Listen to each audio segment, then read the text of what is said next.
Hey guys, welcome to today's broadcast. And today we have an amazing guest today that's going to enlighten us on relationship between an artisan and contractors. You know, going through this topic is a whole lot, and there's no way you can shy away from a whole project, a whole industry without talking about artisans' relationship with contractors, which is a whole lot that we are going through today. And today we have amazing guest, Lillian. And Lillian is a very smart lady. Lillian is not just a painter; she's a contractor. She works with a big paint brand in Nigeria. She has a lot of experience working with, both parties, contractors, artisans, and also clients. Whereby some clients come to our office space to get materials and all that. So she's going to enlighten us today the relationship between artisans and contractors. So welcome, Lillian. Thank you. Welcome. Thank you. Thanks for having me. So the journey of being a painter, how has it been? Okay, the thing is, I'm not even going to lie. Sometimes you feel like, are you sure I'm not doing the wrong thing? Because it's a bittersweet experience. Some contracts you get to finish it and you're going on victoriously. Sometimes you mess up on site. It might be deliberate, it might not be deliberate. It might be your fault, it might be client's fault, but something shall happened, and then you are regretting. Sometimes you pay off artisans, and you are left with nothing. So many things happen. But then in all of this, one of the things that keeps me grounded is the fact that I am very art inclined. Okay. I like art itself. It's not just because of the money. Because if it's about the money, there are ups and downs when it comes to finance. One of the things that I failed to mention, Lillian actually went through former section of painting school. Yeah, so we are alumni. So we went to the same school. she's a professional when it comes to painting. This is my senior. From Yeah, I Artisans was School. actually your senior in school. Yes, yeah, that's true. So she finished from a former sector, from painting school. So she's not just a roadside painter. She's well learned, and she knows in and out of painting. Yeah. So Lillian, we want to talk about first of all, after school. Yes. How has it been being a painter for a female? What are the challenges you have faced as a painter?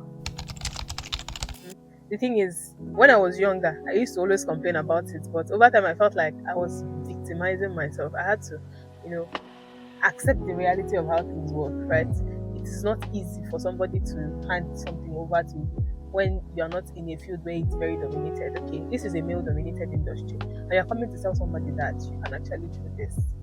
I'm very, very, very good at marbling. Like, I swear, I can I can do it while I'm sleeping. That's how good I am with marbling. I might not be good at every other design, but I am very good at marbling. So when I tell somebody that, okay, let's do this marbling, this is what I've done, it's always hard. They feel like, maybe did you collect it from somebody? Are you sure you would do this? Are you sure you would do this? That kind of a thing. So they find it difficult to accept that it is you who is orchestrating job. Like, it is you who is carrying out the whole art process and procurement of the job. They feel like it will be more expensive working with you because they give you the job, you can't come and do it, forgetting that you are also part of the industry. And that part is kind of gender bias.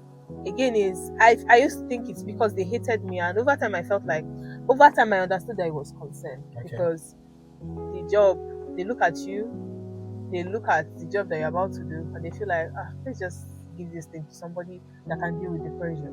They feel like they don't want to put you through all that hassle. Yeah. So thereby you losing the project. Yeah. So the ways I actually get jobs is via referrals. Most of the time it's via referrals. Then the people who actually believe in women, like the female interior designers, shout out to them. Yeah. They are actually very supportive of women supporting women. So that's where we also get our own privileges from. So at what point did you discover that, okay, you don't want to become an artisan, you want to become a contractor? There's a big gap between an artisan and a contractor. At what point did you stop the journeyman process and say to yourself, okay, I want to be leading a team? becoming a contractor? Okay, the thing is, I did not entirely stop journeyman. No. I So wouldn't you're say still I a journeyman. it's God that just did it, because Okay. it's God that did it in a way that you're my colleague. If you Yeah. get a design in bulk and you be like, Lillian, come and handle metallic sand finish for me. Lillian, come and handle plaster finish for me. And you give me 1,000 square meters. I am not working as a contractor. I'm working as a subcontractor under you. Yes. And then what I will do is not bring my team. I will do the job, right?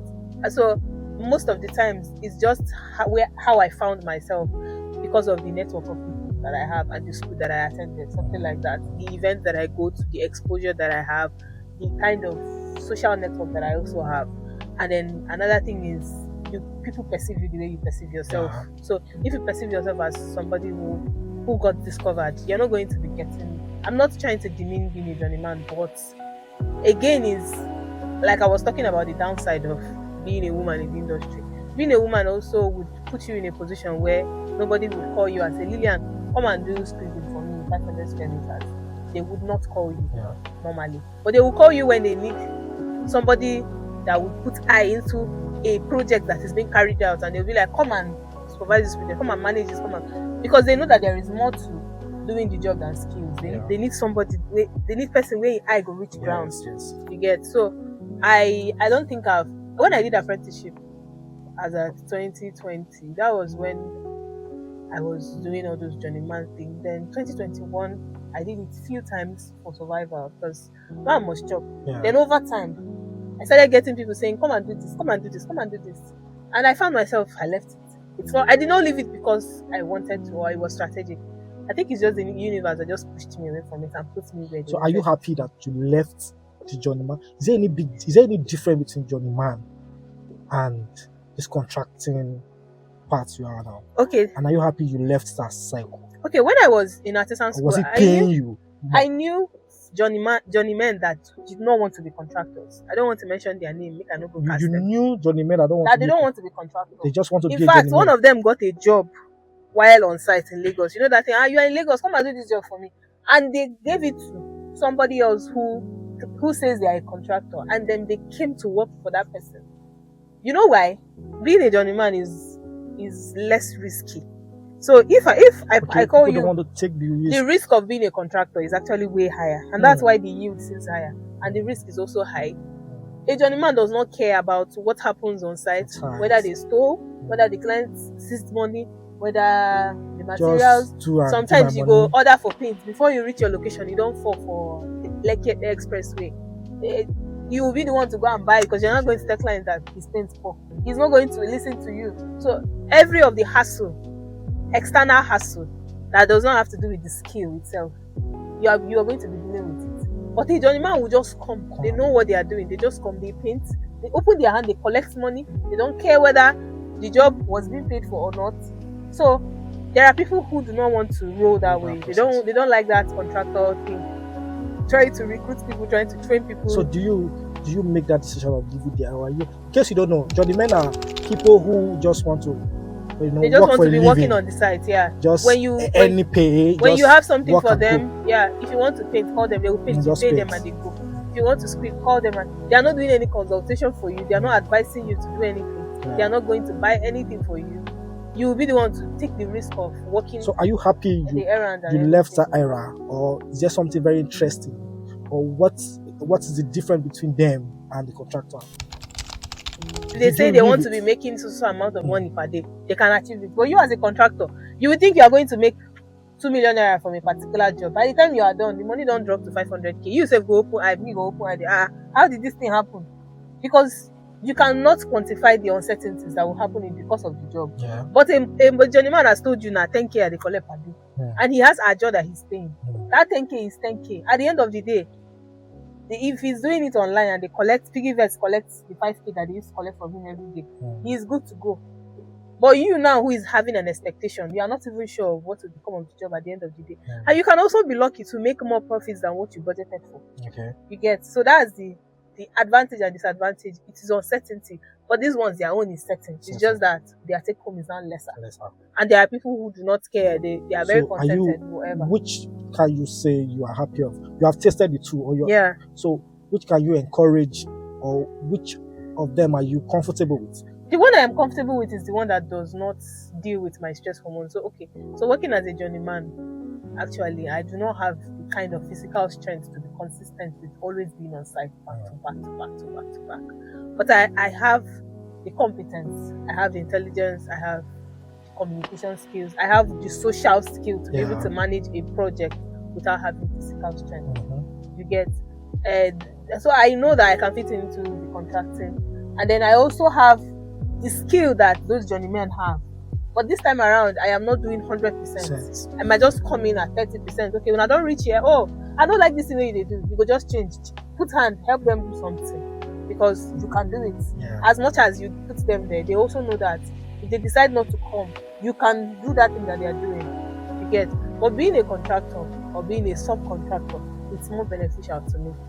Because it aligns with what my power can carry. Okay, so what they're saying now is it's better to know the job and becoming a contractor so that you're able to correct or able to put them through, because sometimes it's good for the artisan to know that you know this job. I feel like it is better to know how to market the job, like know how to market your craft. Marketing is 80% of anything that you are doing. After you get the job, is 20% of the work. It is the marketing gone. No, now who see clients? I need they call journeyman. Yes. So you may not even be a painter, but you know how to market this particular skill to people so that they can buy it over. If you can market it, then all you need to do is just find somebody who is brilliant at it and make them the subcontractor, and you become the contractor. So number one thing in this our job is marketing. Then after marketing, then you can now proceed to finding somebody who has the skill or somebody who knows people that have the skill. Okay. So, as an artisan, what is the relationship between, or what should the relationship between a contractor and artisan be like? Okay, the truth of the matter is that we live in a classist society. We live in a very classist society where people who do handy skills are not respected enough. Let's not even lie. Yeah. It's true that one of the reasons why they are not very straightforward is because if they decide to be straightforward with you, they end up getting used at the end of the day. People do not appreciate journeymen. People do not appreciate. So you're even saying even the contractors does not appreciate them anymore. They do not appreciate them enough because these people are coming to a site that no matter the condition, sometimes network not go dey the site, sometimes water not go dey the site, sometimes something's not go dey. The estates that they are working in, there is no vehicle. They will have to walk down to go and buy food and come back. Stuff like that. You're supposed to look at them and be like, these people they try you, and not look at them like I know they pay them, maybe their money. You don't get that kind of a thing, especially when that person is giving you what you want. So the relationship is not even held. I'm not going to lie. But then the contractor feels like if they are being too friendly, they will not go home with anything. They won't go home with take home because the journeyman will take it for granted. But then I feel like people should just work with whatever their conscience tells them. If I get to site and I call somebody for a job, and at the end of the day they feel not paid, I'm going to be like, who vex? Now waiting I collect and I give you. Don't worry. If another one comes, I'm going to compensate you well, and I am still going to do it. So now you acknowledge the fact that this person is not happy with this particular experience. You don't just be like, I hold this one, use this one whole body, use this one whole body. How much they collect? How much I collect? How much I collect? No, you don't consign them. Some interior designers used to do it. They go quantify everything, quantify lighting, quantify painting. They will tell the clients that painting is 2 million roughly, and then you give them quotation and it's 3.7, and they will not be pepper body. They will not be doing pepper body for your life. Without consulting the painter. Did you consult me? Now you want me to suffer. For what? And while I am suffering, you are still expecting. You are still having high expectations on me, and you are being like, I don't like this thing that you people are doing. This is not giving what it's supposed to give. It's not giving what it's supposed to give. And you yourself, you know that this person is working in inconvenience. The best thing you can do is try to be nice. Like, I don't say this one will be bad. Please, you people should do something good.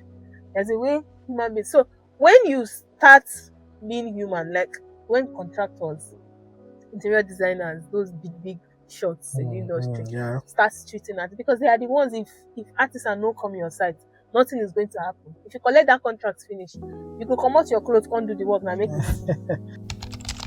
So how do we balance this relationship between them? Because I've also been in the shoe, the relationship between artisans and contractors. I was once a journeyman, And I make the decision one day after I went for one project. I'm not going to call him because this guy, it is they pay me to do. And one day, maybe when I don't blow, I go confront him. I went to this project and he paid me one five. Okay, 1.5. 1.5. Even the person that I was working with, he was telling the person that he should just give me 1.5. That I'm just a apprenticeship, that I don't know much. What do I know? He should give me 1.5. Even himself was complaining. He that did the most work. He was complaining that he was not being paid enough. So I was like, so now like this a good day. That's the thing. It's natural. See, let me tell you, we live in you don't watch Nat Geo Wife, ba? Sometimes All those animal kingdom, you will see lizard go just a crawl, they pass near water. Lizard, crocodile go just open mouth, chop them.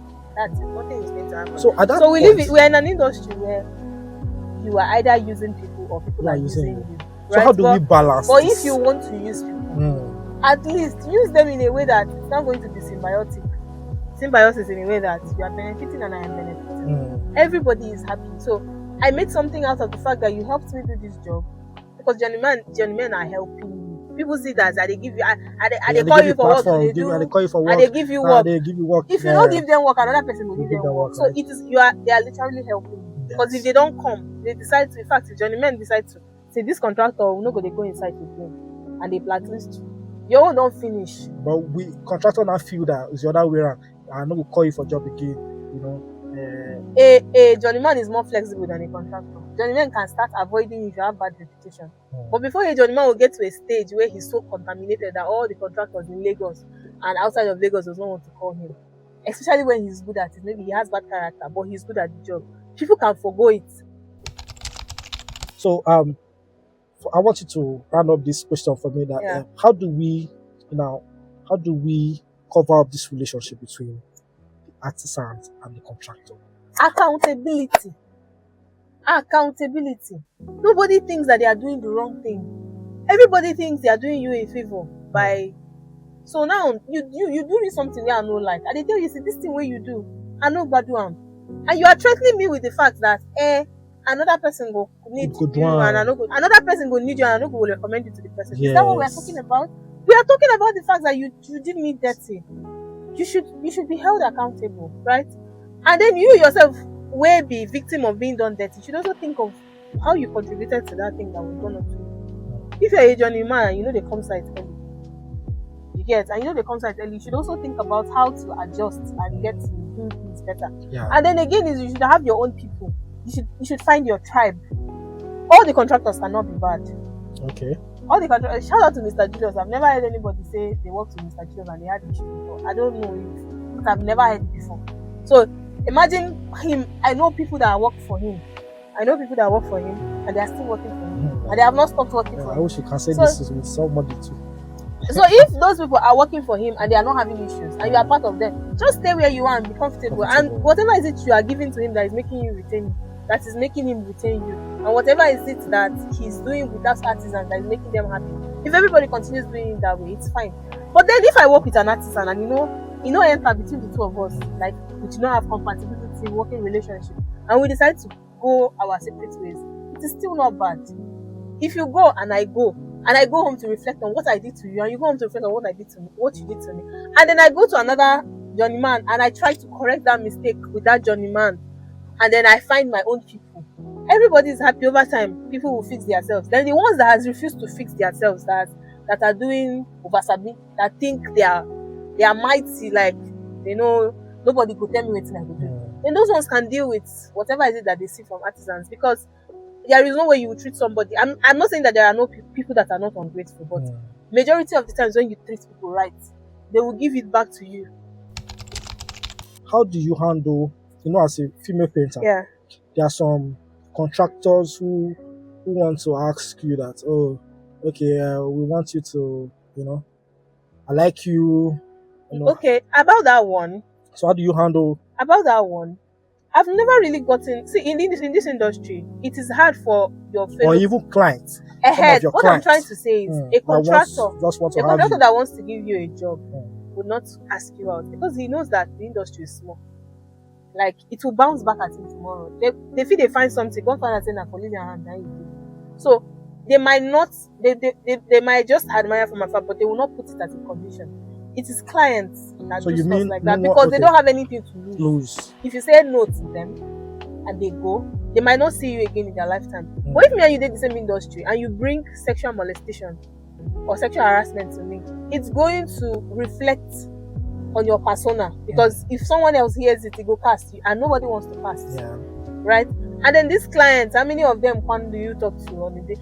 So many of them you don't even communicate to them directly. You either communicate to them through internet. So those are So it's those just are on few those are going basis. through that. How can you encourage them? How do you tell them to handle it? There is nothing you can do about it actually.